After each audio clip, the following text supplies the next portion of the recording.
As últimas semanas demonstram perfeitamente o estado caótico de Portugal e recentemente atingimos o ponto de circo autêntico. Como sabem, António Costa demitiu-se de primeiro-ministro há poucos dias depois de buscas às residências de ministros do seu governo devido a alegações de corrupção. E se acompanham este canal, também conhecem a minha opinião sobre o assunto. A meu ver, a demissão de António Costa não está relacionada com as buscas e com corrupção. Os membros do Partido Socialista e do Governo estão envolvidos em centenas, mesmo milhares de casos de corrupção e nunca se demitiram por isso, muito menos António Costa. É apenas uma desculpa para António Costa preparar a sua saída, porque Portugal tem a corda ao pescoço. E com a situação a ficar cada vez pior por toda a Europa, nomeadamente com a recessão na Alemanha, o país que é o motor económico do continente, e também com a obsessão com a Ucrânia, para onde continuam a ser enviados milhões e milhões para o buraco negro, dificilmente haverão mais milhões vindos de Bruxelas para tapar os buracos e pagar as contas em Portugal. Que é o que acontece há vários anos em Portugal, graças às políticas dos últimos 50 anos, a maioria delas políticas dos socialistas, o país não se consegue suster sozinho. E com a submissão à União Europeia, Portugal é um país subsídio-dependente que, em vez de apostar em políticas de prosperidade e desenvolvimento, prefere estender a mão e receber a esmola. Portanto, António Costa usou o caso para sair de fininho, deixando a batata quente para quem a quiser apanhar.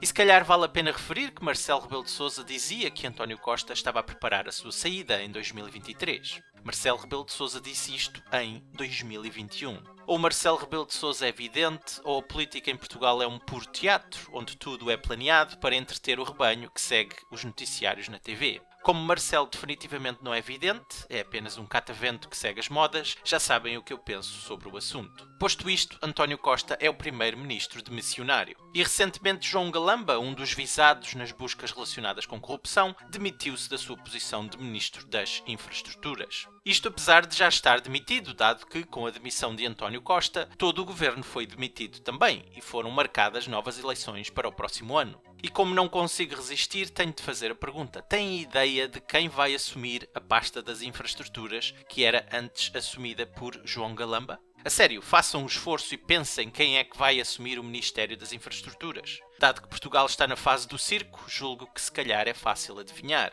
Pois é, o novo Ministro das Infraestruturas é António Costa, o primeiro-ministro demissionário. Marcelo Rebelo de Sousa, o presidente palhaço, assim que vê um circo, quer imediatamente participar nas palhaçadas e aceitou António Costa, o primeiro-ministro demissionário, como Ministro das Infraestruturas. De salientar que outro dos visados das buscas relacionadas com corrupção é Diogo Lacerda Machado, um amigo pessoal de António Costa. Diogo Lacerda Machado, para além de amigo pessoal de António Costa, é também o homem de confiança de António Costa para qualquer negociata que António Costa queira fazer. A primeira negociata que Diogo Lacerda Machado fez a pedido de António Costa foi a reversão da privatização da TAP, que transformou a empresa num buraco negro para o dinheiro dos contribuintes portugueses e que faz parte da pasta das infraestruturas que António Costa agora assume. E claro, Diogo Lacerda Machado esteve envolvido nas negociatas com hidrogênio e lítio, que lhe custaram agora as buscas e detenção de há uns dias e que originou a demissão de António Costa.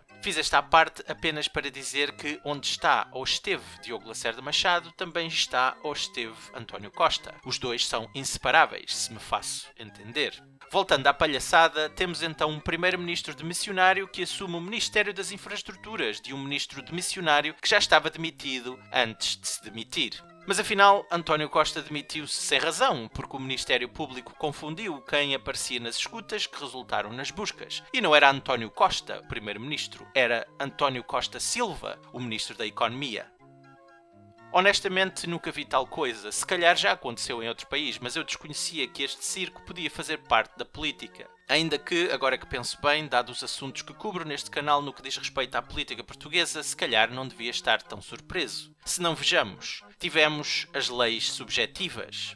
Tivemos o ministro criminoso que, de acordo com o Ministério Público, agiu de boa fé. Tivemos o segundo referendo ao aborto, porque a esquerda não gostou do resultado do primeiro referendo. Tivemos o fim da austeridade, com os mais altos impostos e maiores cortes e cativações orçamentais de sempre. Tivemos as aulas de cidadania, onde crianças vestiram a bandeira LGBT nas escolas portuguesas. Tivemos o ex-banqueiro que não se lembra dos crimes que cometeu, porque de um momento para o outro sofre de Alzheimer. Tivemos o ex-ministro das Finanças que arruinou Portugal em 2011, que foi interpelado pela comunicação social para falar sobre as finanças de Portugal depois de 2011 e já agora continuou a ser professor na Faculdade de Economia do Porto. Temos o ex-primeiro-ministro com casas em todo o lado que frequenta e faz obras quando quer, mas é tudo do amigo. Temos o primeiro-ministro que diz que o que está na Constituição é irrelevante e ele vai fazer o que quiser. E claro, temos também a cunha presidencial, entre muitas outras palhaçadas. Enfim, Portugal de facto já é uma palhaçada, uma verdadeira anedota há décadas, mas admito que fui apanhado de surpresa com a situação atual.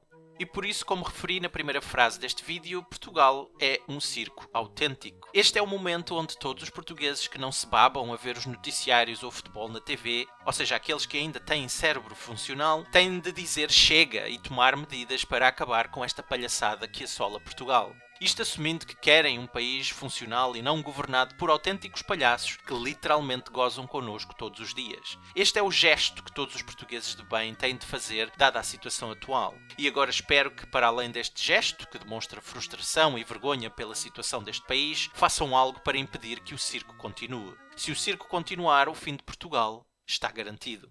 Espero que tenham gostado e até à próxima.